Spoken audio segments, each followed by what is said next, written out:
তো বন্ধুরা, রূপাদির চ্যানেলে তোমাদের সবাইকে স্বাগত। তো তোমরা ভাবছো যে দিদিভাই কোথায় যাচ্ছ, তো হাতের ডালা দেখে বুঝতেই পারছো, যেহেতু পায়ে আলতা পরা আছে, যে পুজোর জন্যই হয়তো যাচ্ছি কোথাও। তো হ্যাঁ, সত্যি পুজো দিতেই যাচ্ছি গো। আর আজকে হচ্ছে আমার বাপের বাড়ির ওখানে শীতলা পুজো। তা ওইখানে শীতলা পুজোয় আমার মানসিক ছেলেকে নিয়ে ছিল ডন্ডি কাটা। তো ডন্ডি কাটা যতদিন না হচ্ছে আমাকে মানে প্রতি বছরই ওখানে গিয়ে পুজো দিতে হয়। তো দেখতেই পেলে তো যাচ্ছি পুজো দিতে। আর এই যে এসে গেছি মন্দিরেতে। তো চলো তোমাদেরকে মা শীতলার দর্শন করাই। তো এই দেখো, এই হচ্ছে আমাদের সেই মা শীতলা, খুব জাগ্রত। মানে সত্যি কি বলবো, মাকে যা মন প্রাণ দিয়ে ডাকা হয় একটু হলেও তার সফল হয়। আর এই যে এখানে পুজো নেওয়া হচ্ছে, সবাই বসে আছে দেখতেই পাচ্ছ, আর আমিও দাঁড়িয়ে আছি পুজোর গামলাটা হাতে নিয়ে। একে একে সবাই দিচ্ছে। তো ওরা একটা করে কুপন দিয়ে দিচ্ছে, যাতে ওরা মানে আমরা গেলে সুবিধা হয় আমাদের ডালাটা নিতে। তো দেখতেই পাচ্ছ ওরা সব লেখালেখি করছে, আর আমি দাঁড়িয়ে রয়েছি। খুব একটা রৌদ্র ছিল না, ওয়েদারটা খুবই ভালো ছিল। মানে মা শীতলার পুজো মানে বুঝতেই পারছো, ঠান্ডার উপসেই আমরা বলি অ্যাকচুয়ালি। কারণ সেই দিনটা আমাদের পান্তা ভাত রান্না করে আগের দিনকে রাখতে হয়, তো সেগুলোই খাওয়া দাওয়া করা হয়। আর উপোস করলে তো ভাতটা একদমই চলে না।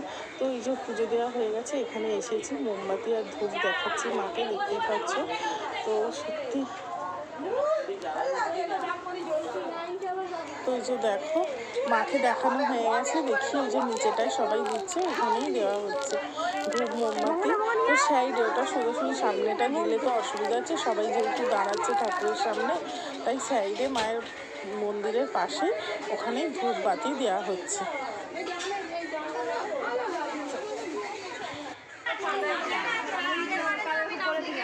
এটা হচ্ছে আমাদের দিদিভাই, এখানে পুজোর সব দেখাশোনা সব কিছু দায়িত্ব এনার ওপর। তো পুজো খুব ভালো করে মানে সব কিছু মেনটেন করে। তো আপনারা ভালো লাগলে দেখুন, এই যে আপনাদের দেখাচ্ছি, মাকে দেখাচ্ছি। তো এই হচ্ছে দেখতে, আর একবার দেখিয়ে দিই তোমাদের, মায়ের দর্শন করিয়ে দিই। তো পুজো টুজো আমার দেওয়া হয়ে গেছে, এই যে চারপাশটা একটু তোমাদেরকে ভালো করে দেখিয়ে দিই। আর এই যে তো সবটাই দেখলে আমাদের পুজো দেওয়া কমপ্লিট। এবারে যাবে সব ডন্ডি কাটতে, তখন আবার সঙ্গে যাব, তোমাদেরকে দেখাবো। তো আমাদের এখানের মা সত্যি খুব জাগ্রত, প্রচুর জাগ্রত। আমরা তো খুব মানি, মন থেকে মানি।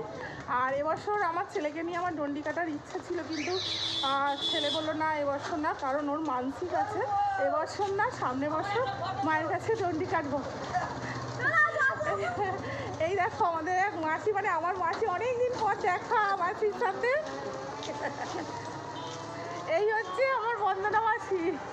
আমাদের মানে ছোটোর থেকে মানে সব কিছু, মানে এমনকি আমার শ্বশুরবাড়ি ঝামেলা হওয়া থেকেও বন্ধুরা আমার মাসির পাশে থাকে। তো খুব কাছের এক আমার মাসি। তো অনেকদিন পরে এখন খুব একটা আমাদের বাড়ি আসবে। কেন আসলে মাসি এই সিজনে ছিল, কি বার দিনে এসেছিল। তো এই যে সব ডন্ডি কেটে আসছে, দেখতেই পাচ্ছ। একে একে এলে খুব ভালো লাগে, কিন্তু সবাই অনেকটা দূরত্ব হয়ে গেছে। যে পারছে সামনে মানে এগিয়ে চলে আসছে, যা তো তাড়াতাড়ি যে পারছে চলে আসছে, আর যায় না পারছে আস্তে আস্তে আসছে। তো এই যে আমাদের ওই পাশে যে ঝিল আছে, ওই ঝিল থেকে চান করে মাঠের ওপর দিয়ে ডন্ডি কেটে আসতে হয় মায়ের কাছে।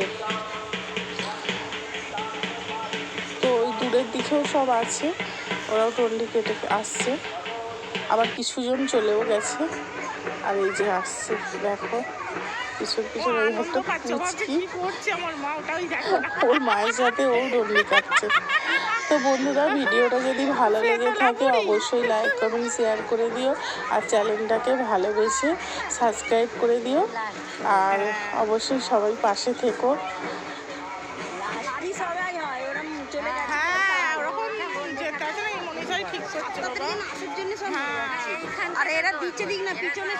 তো টাটা, সবাই খুব ভালো থাকবে। জয় মা শীতল।